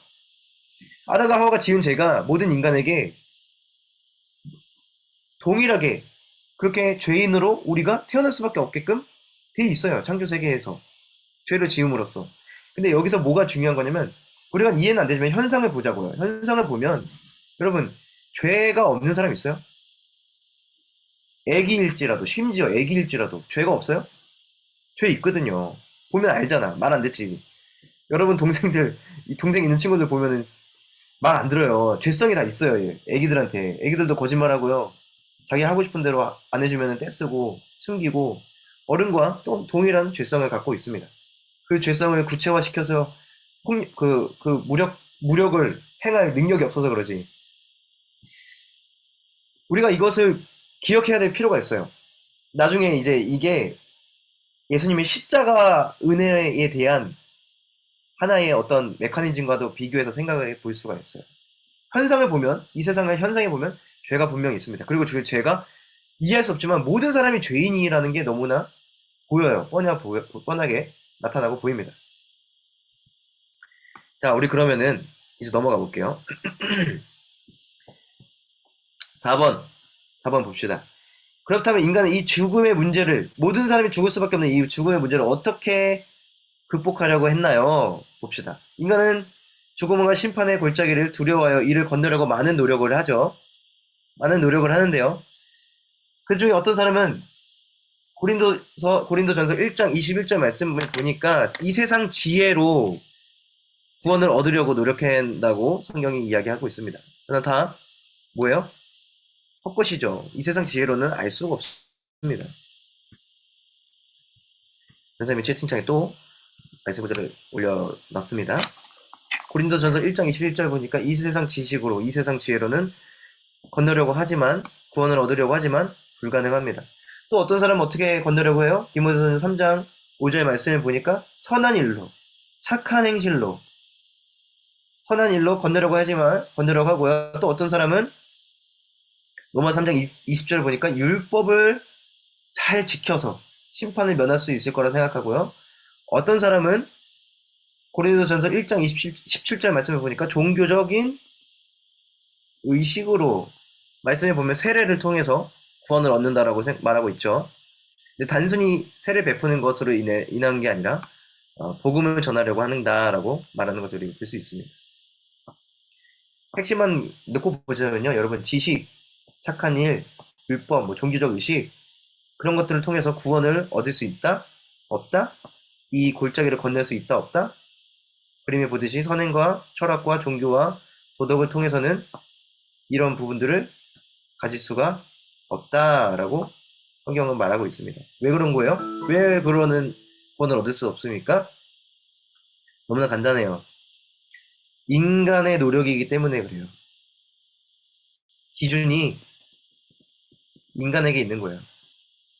그래서 이 세상의 모든 인본주의를 가지고선 인본주의를 통한 모든 어떠한 노력을 가지고서도 구원을 얻을 수가 없습니다. 왜냐? 우리 아까 관역 잘 생각하면 좋아요. 여기 관역. 여러분 기준이 누구에게 있어요? 죄가 아닌 죄와 의의 기준이 누구에게 있어요? 하나님께 있는 거예요. 이 관역은 내가 만들 수 있는 게 아니라고. 하나님께 기준이 있는데 인간이 아무리 자기가 생각해 놓은 지식이나 선행이나 율법이나 그런 거를 아무리 열심히 해도 하나님의 기준에 부합하지 않기 때문에 하나님의 뜻하시는 대로 나아갈 수가 없는 거예요. 세례도 마찬가지죠. 세례를 통해서 내가 구원을 얻겠다라고 생각을 하지만 그 세례의 의미와 그 세례가 담고 있는 진정한 메시지를 내가 망각한 채 내가 세례를 더 거룩하게 준비하면 구원을 얻을 수 있을 거야. 하얀 옷 입고 뭔가 더 막 목욕 재개하고. 여러분 나에게 구원의 기준과 나에게 구원의 그 능력이 있는 게 아니에요. 누구에게 그 기준이 있습니까? 오직 하나님께 그 기준이 있습니다. 자, 그렇다면 이제 다음으로 넘어가 봅시다. 그렇다면 하나님께서 정하신 방법과 기준이 뭘까요? 너무나 중요한 내용이에요. 이게 거의 핵심이에요. 거의가 아니라 이게 완전한 핵심이에요. 여기 밑에 5번을 보겠습니다. 하나님은 인간의 이 죄, 아까 하나님과 인간을 갈라놓은 이 단절의 문제, 죄, 불순종, 타락, 이 죄의 문제로 인해 하나님과 우리가 갈라진 것이죠. 그것을 해결할 수 있는 유일한 해결책을 주셨습니다. 그래서 이제 건널 수 없을 것 같았던 하나님과 인간 사이에 튼튼한 다리가 놓여졌습니다. 라고 말합니다. 그 다리가 어떻게 생겼어요? 십자가 형태로 생겼죠? 여러분, 죄라는 것은, 죄의 결과라는 것은 아까 우리가 많이 보았지만, 뭐, 죄인이다, 심판이다, 사망이다, 이런 것들은 다 결과죠, 결과. 결과에 대해 얘기했는데, 그 결과가 나타나게 된 원인이 뭘까요? 원인. 죄죠. 그럼 어떤 과정이 일어났기 때문에, 그 원인이 어떤 과정이 일어났기 때문에 이런 결과를 만들어냈을까요? 아마 들어본 친구가 있겠지만 전생에 한 번만 더 이야기할까요? 여러분 이렇게 생각하면 좋아요. 성경에도 나오는 예이지만 여러분 나무가 있어요. 전생이 되게 좋아하는 예화인데 아이고 나무를 좀 되게 이상하게 그렸네. 나무가 있어요. 이쪽으로 볼게요. 자, 나무가 있다고 칩시다. 이 나무에 이파리가 하나 달려 있어요. 푸른 이파리예요. 근데 이 이파리가 떨어져 나왔어. 혼자. 여러분, 그럼 이 이파리는 지금 죽은 거예요? 살은 거예요? 살아있어요? 아니면 죽어있어요? 죽어있지 않을까요? 떨어졌으니까. 내가 봤을 때 내 눈으로 봐요. 봤는데 초록색이야. 싱싱해. 여기 나무에 있을 때랑 똑같아. 나무를 볼 때나 여기를 봤을 때나 똑같이 생겼는데? 그럼 죽어 있습니까? 살아 있습니까? 살아있죠. 아니요, 죽었죠. 왜요? 보이기는 살아 있어 보이지만 금방 시들고 죽을 수밖에 없는 운명이 이미 주어져 있지 않습니까? 물론 뭐 나무도 나중에 결국 죽지 않습니까? 그렇게 말하면은 끝이 없어요. 지금 이 비유에서 전사님이 이야기하고 싶은 부분은 무엇입니까? 우리가 나무에 접붙임 바 돼 있으면 이 나무로부터 생명을 공급받기 때문에 이 나뭇잎은 사시사철, 예? 시냇가에 심겨진 나무와 같이 있다면 사시사철 푸르르고 살아갈 수 있어요. 그러나 이 단절이 일어나면 어떻게 됩니까? 살아있는 것처럼 보이지만 죽음으로 달려가는 거예요. 금방 죽음으로 나아가게 됩니다. 하루 이틀 지나면 말라버리고 부스러지게 되죠. 우리 인간의 상태가 그렇다는 거예요. 죄로 인해서 하나님과 단절이 됐고 끊어졌기 때문에 이렇게 아직 내가 혼자서 뭔가 괜찮아 라고 생각이 들지 모르겠지만 여러분, 우리의 실존은 죽을 수밖에 없는 존재, 바로 여기 이 죽을 수밖에 없는 존재다. 우리가 마치 이러한 상태로 있는 거다라고 생각을 하면 이해가 조금 도움이 될 겁니다. 그러면 우리가 다시 어떻게 돼야 돼요? 접붙임이 돼야죠. 가지가, 떨어진 가지가, 죽을 수밖에 없는 가지가 다시 붙어야 되는 거예요. 공급을 받아야 되는 거예요. 우리가 하나님께로 나아가서 생명의 공급을 받아야 되는 것이에요. 그렇다면 예수 그리스도를 통해서 하나님께 나아가야 하는데, 바로 그 생명으로 나아갈 수 있는 그 다리가 무엇이다? 요한복음 14장 6절 보면 오직 예수 그리스도이다. 하나님이 정하신 방법이에요. 이게 유일한 해결책이에요. 이번에 볼까요? 생명의 다리를 건너기 위해서 그럼 우리는 어떻게 해야 됩니까? 우리는 예수 그리스도의 복음을 골로새서 1장 6절을 보면요, 듣지 않고 어떻게 알 수 있겠어요? 복음의 내용을 분명하게 들어야 되는 거예요. 듣고 그것을 요한복음 1장 2절을 보면 믿는 사람들이 되어야 됩니다. 내가 복음을 듣고 그 복음의 내용을 통해서 내가 죄인이었구나, 그러나 예수 그리스도를 통해서 구원을 얻을 수 있구나, 예수님이 십자가에서 우리에게 놀라운 일을 행하셨구나 라는 것을 깨닫고 그것을 믿을 때 이 일을 통해서 우리가 이 멸망의 자리에서 하나님의 나라로 들어갈 수가 있게 된다라는 것을 성경이 말해주고 있는 거예요. 여러분 이해되시나요? 이게 하나님의 방법이에요. 하나님의 기준이에요. 많은 사람들은 이야기하고 욕하죠. 비난해요. 뭐 저런 게 다 있어. 뭐 믿으면 그냥 된다고? 그러면 뭐 믿습니다 하면 되는 거예요. 내가 아무 노력도 안 하고? 그러면 뭐 얼마나 엉터리야. 많은 사람들은 비웃고 놀릴 수 있지만 여러분, 어쩔 거예요. 이게 하나님이 말하신 방법이고 기준인데 뭐 자기가 하나님이야? 여러분, 하나님이 맞다고 하면 맞는 거고 아니라면 아닌 거예요. 기준이 하나님께 있기 때문이에요. 하나님 주권에 있기 때문이에요. 자, 우리 그러면 보겠습니다. 이어서 다음 문제를 볼게요. 생명의 다리를 건넌 후 우리의 상태는 어떻게 변화되었습니까? 지금 정리하는 거예요. 아까 내용을. 복음을 듣고 믿음으로 생명의 다리를 건너는 사람들은 사망에서 어디로? 생명으로 이제 옮겨지는 거예요. 사망에서 생명으로 옮겨지고요. 무엇을 받지 않는다? 심판을 받지 않게 되고 영원한 생명, 하나님 나라의 영원한 생명을 얻게 됩니다 라고 말합니다. 이 영원한 생명이 결국 어떤 상태예요? 부활의 상태죠. 부활의 상태. 누구처럼? 예수님처럼. 예수님이 이미 우리에게 한번 보여주셨죠. 부활의 상태로, 영원한 생명을 얻는 상태로 우리가 영원히 살게 됩니다. 여러분, 여기서 이제 전사님이 한 가지 좀 이야기해 줄 부분이 있어요. 매우 중요한 부분인데요. 메모를 꼭 해줬으면 좋겠는데요. 제가 아까 이쪽 부분에 정리를 한 것 같은데, 메모를 한 것 같은데, 이 양의 그림을 다시 한번 보겠습니다. 우리가 지금 이 부분은 사실은 변화되었나요? 이거 결과예요, 결과. 그죠? 원인은 뭐예요? 믿음. 듣고, 복음을 듣고 믿은 거예요. 복음은 뭐예요? 복된 소식은 뭐예요? 예수 그리스도께서 우리를 위해 오셨고, 우리를 위해 죽으셨고, 우리를 위해 다시 살아나셨다. 복음의 내용이죠. 그것을 내가 믿음으로써 어떻게 변화되느냐, 이 과정을 우리가 조금 더 알아야 될 필요가 있는데요. 이 과정이 매우 중요해요.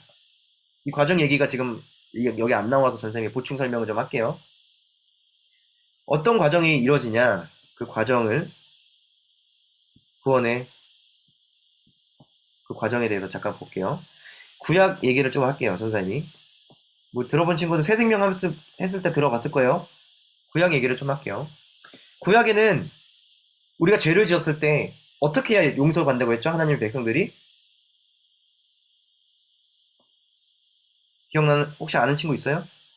어떻게 해야 용서받는다고 합니까? 속죄 제물을 올려야 제사. 그렇죠. 제물, 속죄 제물. 주로 양으로 대표적으로 소도 있고 뭐 염소도 있고 뭐 새도 되지 뭐 새는 안 되지만 양도 있지만 우리 양으로 그렸어요. 여러분 구약에서는 내가 죄를 지었어요. 그럼 어떻게 해야 돼요? 회막 앞에 가서 내가 이 제물을 내 손으로 직접 잡아야 돼요. 이걸 죽여야 된다고. 그래서 뭐를 흘려요? 피를 흘려요. 그런데 이 제물을 잡기 전에 행하는 일이 있어요. 뭐냐면 내가 이 양한테 안수하는 거예요. 손에. 양 머리에 손을 얹고 안수해요. 그럼 어떤 일이 일어나요? 말씀에 의하면, 하나님에 의하면 죄가 이 양한테 전가되는 거예요. 전가. 내 죄가, 내가 갖고 있던 죄가 이 양한테 덮어 씌워진다고요. 전가된다고요. 그래서 얘를 죽이는 거예요. 죄를 지었으니까. 이 양이 죄를 갖고 있으니까. 죄의 삭은 뭐다? 사망. 벌을 받는 거예요. 그래야 뭐가 이루어지는 거예요? 여러분 감옥에서 왜 벌 받아요? 왜 감옥에 왜 가요? 왜 형벌을 받아요? 죄를 졌으면 값을 치러야지. 그게 뭐예요? 그게 정의 아닙니까? 정의? 네. 죄 졌는데 그냥 용서하고 그냥 집에 보내줘. 뭐 유전무죄, 무전유죄처럼. 그게 불의잖아요. 불의. 정의는 뭐예요? 죄를 졌으면 값을 치르는 게 정의입니다. 인간이 갖고 있는 기본적인 센스예요, 그게. 왜 인간이 그런 센스를 갖고 있어요? 하나님의 형상으로 지음받았기 때문에 그게 당연한 이치고 논리인 거예요. 하나님이 정하신 질서이기 때문에. 마찬가지로 죄를 졌으면 사망으로 형벌을 해야 됩니다. 그래서 형벌을 받아서 죄를 내 대신 이 양이 제물로 죽습니다. 그래서 내 죄가 용서받는 거예요. 그런데 이 일이 어떻게 됐냐면 신약에 넘어서는 어디서 이루어지냐면 정의가 이루어진 거예요. 죄가 값을 치러서 정의가 회복된 거예요. 자, 봅시다. 신약에 와서는요. 동일하게 내가 죄인이에요. 근데 내가 누구에게 이제 이거 안수를 하냐면 안수처럼 내가 누구에게 전가를 하냐면 바로 십자가에 달리신 예수 그리스도께 내 죄를 전가하는 거예요. 내 죄가 예수님께 전가되는 거예요. 어떻게? 마치 내가 양에게 안수했듯이 내가 믿음이라는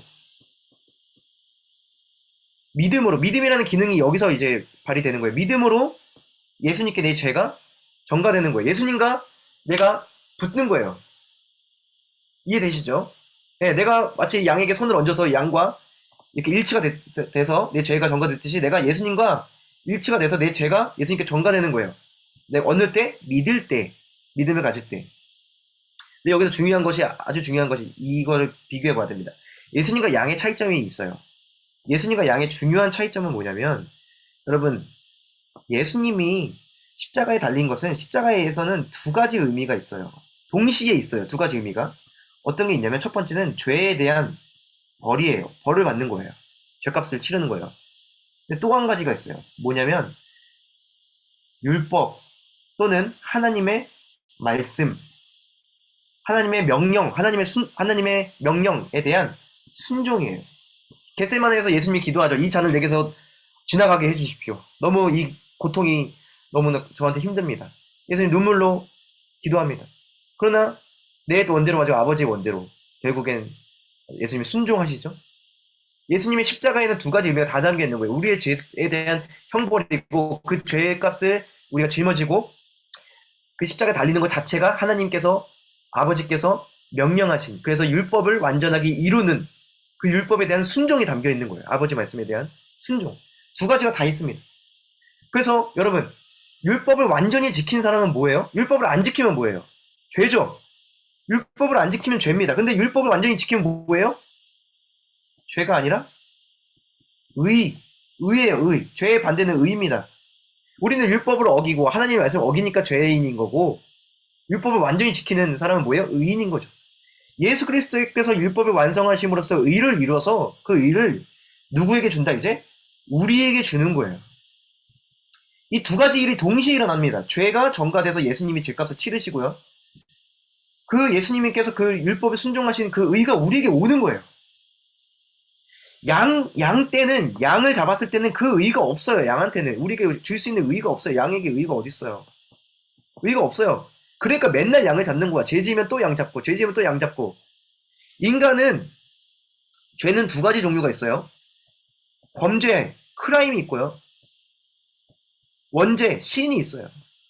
여러분, 이 원죄의 이 본능적인 신이 갖고 있기 때문에 범죄가 일어나는 거예요. 계속해서. 근데 이 양을 통해서 처리되는 거는 크라임, 이 범죄예요. 내가 누구를 죽이고 해하고 간음하고 뭐 이런 범죄에 대한 용서일 뿐이에요. 그러니까 맨날 또 죄를 짓는 거예요. 이 신이 해결이 안 됐으니까. 근데 십자가에서는 뭐가 해결되는 거다? 이 신 자체가 해결되는 거예요. 내 죄가 해결되고 예수님의 의가 나한테 오는 거예요.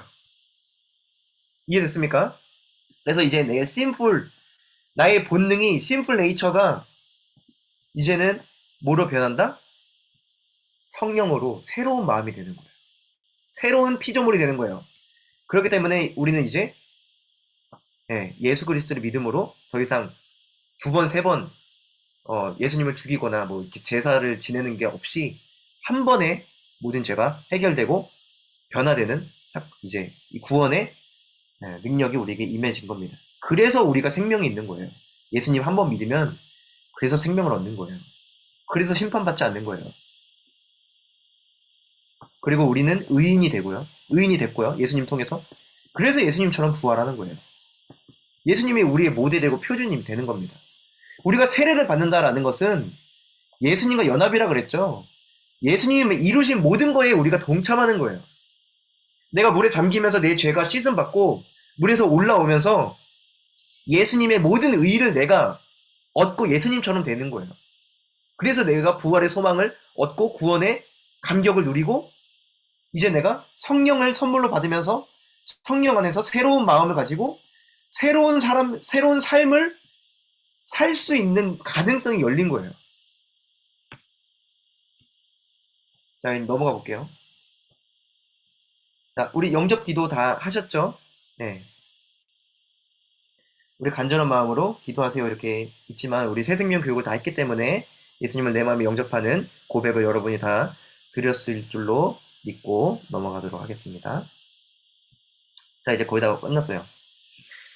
자, 그리스도인은 세상 속에서 영향력을 끼치며 살아갑니다. 그래서 마태복음 5장 말씀에 보면 산상수훈에 보면은 그리스도인은 세상의 소금이라 그러고요. 또한 빛이라고 합니다. 빛과 소금이라고 많이 들어보셨죠? 그리고 그리스도인은 세상 속에서 그리스도의 향기로 살아갑니다. 라고 해요. 이건 다 무슨 의미예요? 정체성의 변화예요. 나의 정체성이 변화된 거예요. 그런데 이 정체성의 변화가 단순히 내 안에서의 변화만 의미하는 게 아니라 이것은 속성이 뭐예요?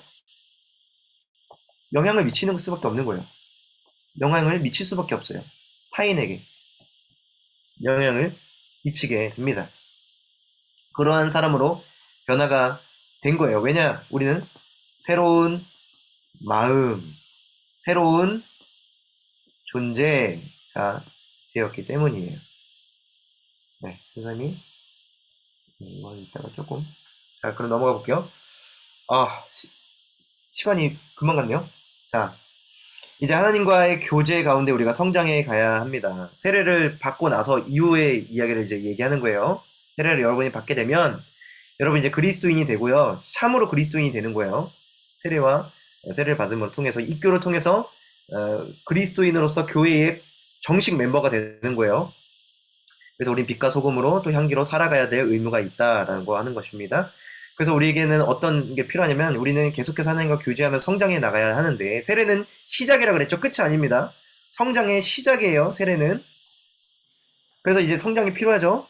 그래서 뭐가 필요하냐? 매일 우리는 기도해야 합니다.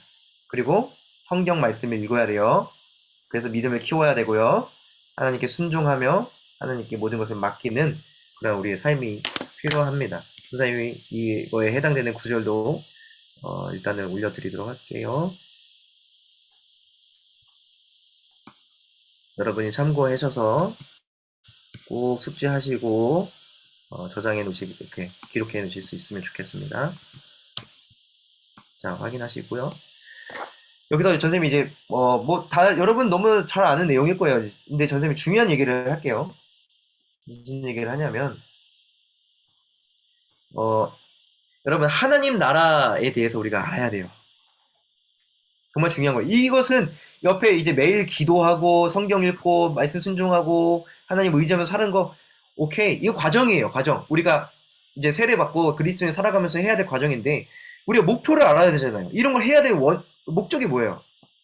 결국에는 하나님 나라의 비전입니다. 하나님 나라의 비전. 우리 아까 이야기한 것처럼 우리가 빛이고 세상의 소금이고 향기다라는 것은 단순히 내가 그런 존재로 사는 거에 만족하고 끝이 아니라 우리가 영향을 미칠 수밖에 없는 존재라는 것을 기억해야 되는 거예요. 우리가 교회로서 그리스도인으로서 그리스도인의 모임은 이제 교회인데 세상의 희망이고 세상을 변화시키고 회복시킬 수밖에 없는 목적이 우리가 하는 데 있는 것이고 그것을 통해 우리가 하나님의 나라를 바라보면서 살아가야 될 존재다라는 것을 기억해야 합니다. 이것을 넘어갈게요. 이걸 얘기해줘야 되나? 자, 여러분, 선생님이 시간이 없네요. 진짜 초스피드로 갈게요. 자, 잘 따라와 보세요. 여러분, 우리 많은 사람들은 세상에 그리스도인이 아닌 사람들은 이런 얘기를 많이 해요. 다들 정치가 됐든 경제가 됐든 뭘 통해서든 아름다운 세상을 만들고 싶어보자 이야기해요. 근데 그때 꼭 필요한 것 두 가지를 얘기하는데요. 뭐라고 얘기하면 민주사회를 정말 바람직한 민주사회를 만들기 위한 요인 두 가지를 이야기하는데요. 그것은 바로 자발성과 연대성을 얘기해요. 사람이 자발적으로 선한 일을 자발적으로 투표하고 자발적으로 참여하고 그리고 나 혼자만의 유익과 이득을 취하는 게 아니라 우리 모두 공동체를 기억하면서 연대성을 추구할 때 아름다운 민주사회가 이루어지고 유토피아를 이야기하거든요. 정치적 유토피아를. 근데 요즘 정치가 아주 난리잖아요. 여러분.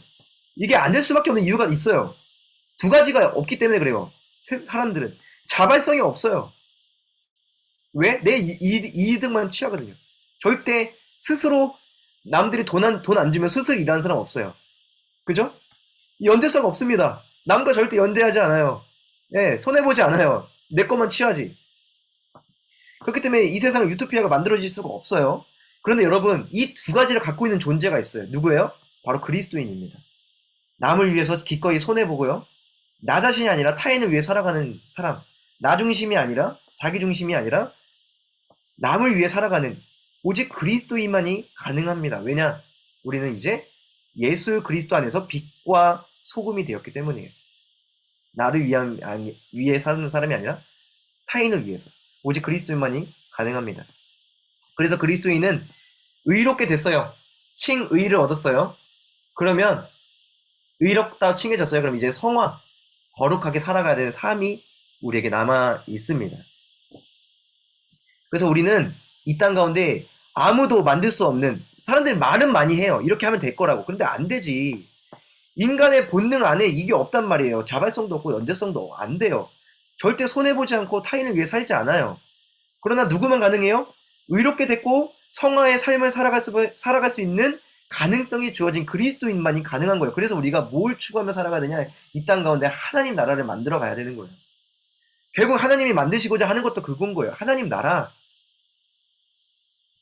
결국 하나님께서 이것을 완성하실 겁니다. 하나님의 통치가 이루어지는, 나만 위해 사는 것이 아니라 남을 위해서, 타인을 위해 존재하며 나 자신을 손해보면서 나의 십자가를 지고 살아갈 수 있는 하나님의 통치가 있는 그 나라를 만드실 겁니다. 그것을 해야 되는데 여러분, 우리가 아까도 위에서 이야기했지만 여러분, 기도 안 하고 말씀 안 보잖아요. 옛날 그 습성으로 돌아갈 수밖에 없어요. 어떻게? 나만 위한, 나 중심, 여기 옛날 습성, 나 중심의 삶을 삽니다. 그래서 우리는 말씀 보고요, 다시 기억해야 되고, 하나님 뜻이 뭔지, 하나님 통치가 뭔지, 하나님 어떻게 하시기 원하시는지, 그리고 그것을 우리가 기도하면서 하나님의 능력을 구해야 되고요. 그 능력을 구하고 나서 우리는 삶에서 순종해야 됩니다. 빛과 소금으로 행동해야 합니다. 이것이 바로 우리가 구원의 여정인 거예요. 하나님 나라를 이루어가는, 완성해 나가는 우리 여정입니다. 그것이 어떻게 이루어지냐? 세례를 통해 성령이 우리 안에 오시면 우리의 존재가, 정체성이 변화되고 능력을 부여받게 되고 할 수 있게 돼요. 그러나 여러분, 기도하고 말씀 안 하면 돌아가요. 없어진다는 의미가 아니라 옛 습관으로 돌아가요. 아시겠죠? 말씀과 기도를 꼭 갖고 계셔야 합니다. 자, 이제 거의 다 왔어요. 자, 전사님 이걸 가지고 보는 게 낫겠네요. 전사님 미리 필기 한 건데요. 자, 우리 이제 정리하겠습니다. 5분 남았어요. 12시까지 5분 남았어요. 자, 정리 들어갑니다. 세례 읽기에 대한 내용 정리. 와, 진짜 초스피드로 정리해야겠네요. 자, 여러분 예배 잘 참석하고 있죠? 아까 우리 이종철 선생님이랑 얘기한 것처럼 여러분 이거 예배 잘 드려야 됩니다. 진정한 예배자. 우리 하나님께 선택받은 자들이에요. 예배는 의무가 아닙니다. 예배는 우리의 응답인 거예요. 하나님의 은혜에 대한 응답. 우리가 선택받은 자인데 그 은혜를 응답하자는 뭐예요? 은혜를 무시하는 거죠? 네. 그러면서는 안 되는 겁니다. 예, 무례히 행치 않았으면 좋겠어요. 예, 그럼 배은망덕이라고 하죠. 배은망덕. 배은망덕. 은혜를 배신하고, 예, 덕을 망각해버리는 거예요. 배은망덕 하면 안 됩니다.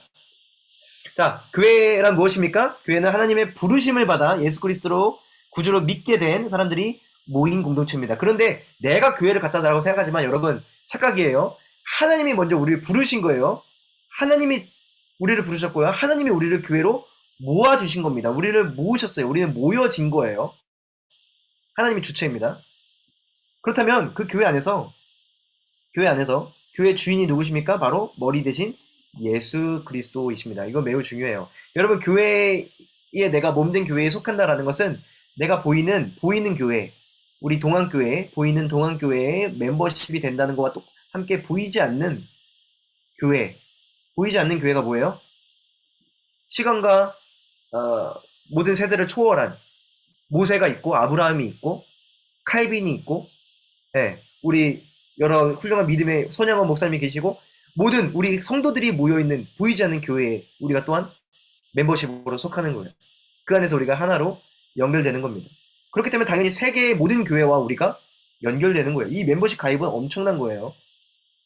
네, 세계 교회가 그리스도 안에서 우리가 하나가 되는 겁니다. 자, 넘어가 볼게요. 예배는 무엇입니까? 예배는 하나님을 찬양하고 경배하고 하나님을 높이는 것입니다. 예배라는 거 이거 하나만 얘기해도 참 할 말이 많지만 여러분 이 예배는 우리의 정체성이 담겨 있는 거예요. 전사님 정말 죄송한데 네. 시간이 많이 됐고 그리고 지금 전사님이 하고 계신 게 4강이에요. 그래요? 네. 진짜 죄송합니다. 네. 여러분 미안해요. 네. 전사님이 3강도 하셨고 4강도 하셔가지고. 네. 죄송합니다. 네. 전사님이 4강은 다음 주에 복습할 거고요. 이제 그 남광희 전사님이 고생 많이 해주시고, 네, 뭔가 더 추가 설명하실 것 같은 계속 지켜보고 있었는데 그냥 4강을 하시는 거라서. 4강이었군요. 죄송합니다. 여러분 진짜 죄송해요. 이게 전사님이 이거 다 한 줄 알았어요.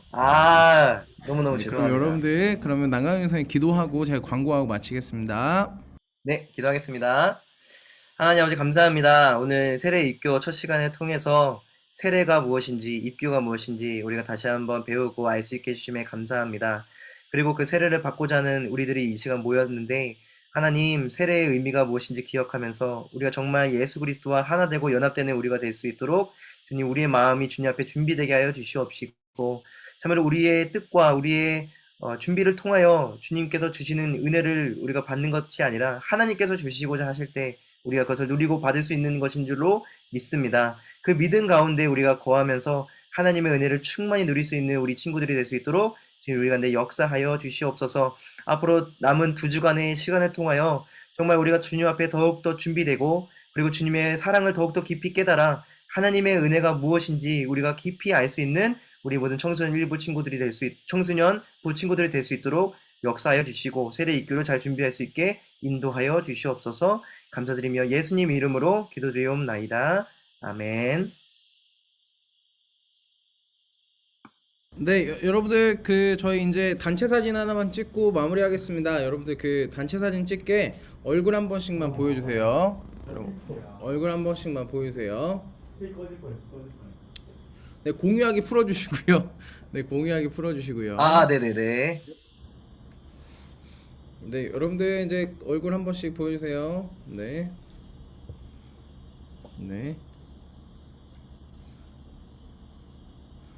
서연아 왜 이렇게 자꾸 손을 어디다 둘 줄 몰라. 네. 네, 예아도 얼굴 좀 보여주시고 우리 세준이도 눈은 보여줍시다. 인간적으로 눈은 네, 눈은 보여줍시다. 네, 진리야 그래. 질리겠다. 자, 네, 자 그럼 우리 사진 이렇게 V하고 우리 세례교 교육 우리 1차 교육 마치도록 하겠습니다. 자 찍어주세요. 자 하나 둘 셋 찰칵. 네, 모두 감사합니다. 다음 주 이 시간에 그대로 뵙도록 하겠고요. 복습하셔서 다음 주 3, 4강까지 끝나고는 쪽지 시험이 있으니까요. 꼭 여러분 좋은 결과 있기를 바랍니다. 모두 고생하셨고요. 다음 주에 뵙겠습니다.